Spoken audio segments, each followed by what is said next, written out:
and welcome to the Day 2 recap of SAP Sapphire in Madrid, which concluded this year's Sapphire event in Madrid.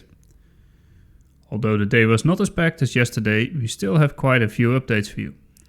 There was a nice demo on the SAP Analytics Cloud Planning side, and of course we discussed Ronald's AI morning. You will also find out who is more important than the King of Spain. We hope you enjoy this episode. So, welcome back again, Ronald. You're at the airport now, I guess? Yes, I am. So, I guess we will hear some boarding noises soon? No, they don't. It's a silent airport, I think, in Madrid. So they will not call any... actually, they don't even mention the gate anywhere. So it's just... what is it? The J, K, and L. So you have to figure out yourself which one you should take. So it's like nice little exercise on a Wednesday afternoon. Oh well. English people. Any problems with customs? If you forget to take out your e-reader out of your luggage and then go through customs, then you actually have to go back in line, but leaving the rest of your belongings at the customs department. So that was also a very fun exercise. So okay, I'm slightly stressed, but I'm in good shape. Yeah, talking about slightly stressed, I guess the event went on until 2 o'clock, so there was much to be told in a short amount of time, I guess. Yeah, there was not too much, to be honest. So the session started at 9 o'clock this morning, and they ended just before lunch. And then at 1 o'clock there was this closure keynote from Jurgen Klopp, who is the second best team manager of Liverpool, because Arno, of course, is the best who's currently running the show there. But I didn't see him because I ran off to the airport. But there was a rumor that he wouldn't show up because of the unfortunate accident which happened in Liverpool. So I'm actually not sure if he made it. The substitute was the Spanish king, is what I understood. So I'll have to figure out if he came or not. But did someone tell the Spanish king that he was a substitute to Jurgen Klopp, or? Maybe not. He's got a nice palace though in the center of Madrid. So he was around anyway, I guess. Yeah, that's true. Yeah. So did you have any nice sessions? I had some sessions on SAC Planning, believe it or not, especially for Xavier and for Joost, of course. So it was a nice session. So they were demonstrating actually the new live connection from DataSphere into SAC Planning. So the idea is that you don't have to run an import job anymore on the DataSphere side, but you can just live connect to your models in DataSphere and then combine your data and your planning data. And that looked very smooth. Okay. In a movie. Oh. so I'm not too sure if how smooth it will be in real life, but in principle is nice, of course. It's what we were waiting for. It's basically the live connection. Yeah. So it's coming. It's coming somewhere, I think, the third quarter of this year. So it was nice. It was one of the few SAC sessions which were running, and focus on planning. So that. Nice. And besides that, I had, of course, my AI morning. Yeah. So I figured out or understood what the biggest problem for SAP was in the AI space. So guess what it is? Costs. No. Oh. Once you develop something, it's outdated within 4 weeks, more or less. So I talked to some people, and the biggest issue, he said, was quite a nice example. He said, imagine you're going into ChatGPT about a year ago and building your own custom prompt or your own models. And now looking back 1 year later, what do you think about the outcome of the model and how your prompt looked? So it's really not as sophisticated as today. So that's exactly the issue. Yeah. So everything which they built in agents and all the rest of it is, because all the models are increasingly getting smarter and smarter. Yeah, as a software vendor, you're basically always lagging behind. And that was a realization I didn't realize myself, but it's exactly what we're noticing as well for the ChatGPT models and Perplexity and that sort of thing, is that if you look 1 year back, it's really outdated.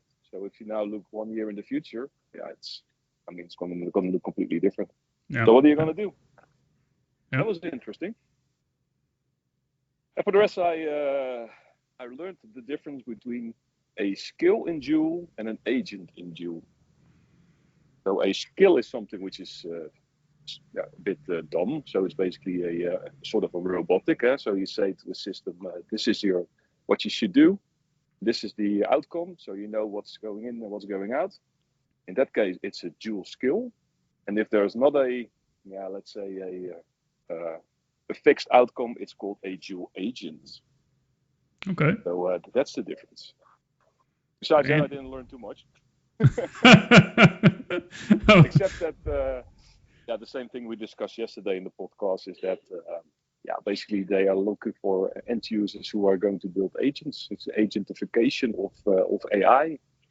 So so Joule was going to be everywhere. It already is, like we discussed yesterday, and now end users will fire off and create their own agents. And does SAP have any plans on how to guide our customers in building those, or? They give the tools, not the skill, I guess. Okay. Same as with self-service BI is you get a general feeling of what you should do in order to create your own dashboard or create your own data model, but you have to do it yourself. And I guess it's the same thing with these agents. It's all drag and drop. It's not pro code as they nowadays call it. All the cool kids, it's low code. So basically you drag and drop and then it should work.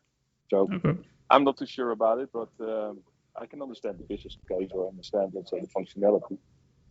Just that if you build something in an agent and it goes wrong, then it goes very, very wrong. Yeah, it sounds a little bit like N8N or Make, who also have those drag and drop kind of elements that you drop in, and where you tell an agent, I expect this to come in, or I expect that to come out, and if that comes out, do this, etc., etc. Okay. And what was very interesting is the partnership with Microsoft. So basically, Joule will also be a Microsoft, So in Teams and in Office and that sort of application. So you can basically, Teams is able to answer your Joule related questions, which I find very interesting. Is that these boundaries between vendors are really increasing a lot. Yep. And of course, we already knew that, but getting more and more. Yep. And also, like partnerships, they have a million partnerships nowadays. They really see that they cannot conquer the world, let's say, on their own, which is a big difference than compared to a couple of years ago. Yeah. Any talking about partnerships? Did you have any partnership or any discussions with Colibra, for example? Because I saw that they were there as well. No. Okay. No, I didn't. Also, didn't see. I think there wasn't even a booth. I was searching for it, but I couldn't find it. So no, not really. So I guess Colibra also a bit difficult discussion nowadays because of the cataloging functionality in Databricks. Unity catalog. I don't know. So no, it was also not dominantly in presentations or whatsoever. It's still there, but not really there, if you know what I'm saying. So it's, And no new partnership announcement. It was just a normal day with sessions. So talking to a lot of people, that was nice. Talking to all BW people, and they are still around with SAP. Not too many of them, but we are a dying breed, that's for sure. Orla Cohen told us that she's a BW person at heart, so as long as she's there, we're safe. Yeah, I was talking to I shared a taxi yesterday with an executive, and he told me that there was a very bright future ahead of us. So I was explaining that at Interdocs we were doing BW migrations, and that we are part of the BW modernization team of SAP. And then he suddenly realized who I was, and then he said, you're going to have a bright future. So that's what we think. So because as we know from www.bwretirement.com, 7.5 is almost out of maintenance. Yeah. The clock is ticking. Yeah. Yeah. And It sounds like a calm day. Yeah, it's not too except for the customs customs misery I just had. It was a very quiet day. So, yeah. But you didn't tell the custom guy that you were an SAP mentor. He didn't really care. I tried to pull that ace out of my sleeve, but he wasn't too bothered. Yeah. Maybe next time. Well, yeah, I guess that's it then. So I have no juicy updates whatsoever. No rumors, except a lot of political stuff. But not really interesting stuff for our listeners, I guess. Okay. Well, yeah, we'll keep our listeners up to date anyway in the upcoming weeks. If anything comes out of our snowflake, then we will update as well, of course. Yep. And I wish you a very pleasant flight. Thank you very much. I hope I'm allowed to board with my luck, but we'll see what happens. Good luck, man. Thank you. Bye. Bye.